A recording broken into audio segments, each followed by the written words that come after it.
दोस्तों नमस्कार। उत्तराखंड में अनेकों मंदिर स्थित हैं, इसलिए उत्तराखंड को देवभूमि भी कहा जाता है। आज आपको बताते हैं एक ऐसे मंदिर और देवता के बारे में जिसे न्याय का देवता कहा जाता है। उत्तराखंड में अल्मोड़ा के पास चितई में गोलू देवता का मंदिर स्थित है। गोलू देवता को क्षत्रियों का देवता कहा जाता है, लेकिन उनकी मान्यता और उनका न्याय पूरे देश में प्रसिद्ध है।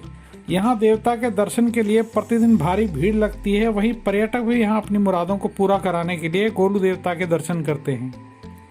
गोलू देवता को न्याय का देवता माना जाता है और उनके द्वार से कोई भी निराश नहीं लौटता। यहाँ आने वाले भक्तों को अपनी परेशानी या किसी भी तरह का कष्ट चिट्ठी रूप में लिखकर देवता के सामने चढ़ानी होती है। किसी कारणवश कोई नहीं पहुँच पाता है तो डाक द्वारा चिट्ठी परेशानी लिखकर भेजता है। मंदिर प्रशासन ऐसी चिट्ठियों को भी स्वीकार कर देवता के आगे रखता है। गोलू देवता सभी कष्टों, कठिनाइयों, परेशानियों और झगड़ों को निपटाते हैं। अपनी मुराद पूरी होने पर यहाँ भक्तों द्वारा मंदिर प्रांगण में घंटी बांधे जाने का रिवाज है। लोग अपनी आवाज़ देवता तक पहुँचाने के लिए चिट्ठी के साथ भी घंटी बांध जाते हैं। चितई मंदिर में भक्तों द्वारा अनेकों अर्जियां लगाई जाती हैं। माना जाता है जिन्हें कहीं से भी न्याय नहीं मिलता वे गोलू देवता की शरण में आते हैं। लोगों का मानना है कि गोलू देवता न्याय करते हैं। मंदिर में कितनी घंटियां हैं आज तक कोई नहीं जान पाया। इन घंटियों को ना तो बेचा जाता है और ना ही कोई अन्य उपयोग किया जाता है।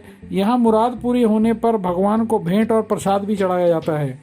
लोगों का विश्वास है यदि वे अपने विवाद एवं मतभेद स्टाम्प पेपर पर लिखकर वहां लगाते हैं तो उन्हें न्याय अवश्य मिलता है। गोलू देवता को शिव का अवतार भी माना जाता है। गोलू देवता कुमाऊं मंडल में इष्ट देवता, कुल देवता और अधिष्ठात्र देवता के रूप में पूजे जाते हैं। एक दंत कथा के अनुसार गोलू महाराज किसी कत्यूरी राजा के पुत्र अथवा सेना नायक थे और कुछ का कहना है कि वे कत्यूरी वंश के पश्चात चंद्रवंश में एक साहसी योद्धा थे जो युद्ध में लड़ते हुए वीरगति को प्राप्त हुए थे। और एक अन्य सर्वाधिक लोकप्रिय मान्यता के अनुसार वे राजा झाल राय व उनकी पत्नी कलिका के पुत्र थे। उनके जन्म के समय राजा की अन्य रानियों ने ईर्ष्यावश रानी कलिका के पास उनके स्थान पर पत्थर रख दिया था और उन्हें नदी में छोड़ दिया। तब एक मछुआरे ने गोलू महाराज के प्राणों की रक्षा की।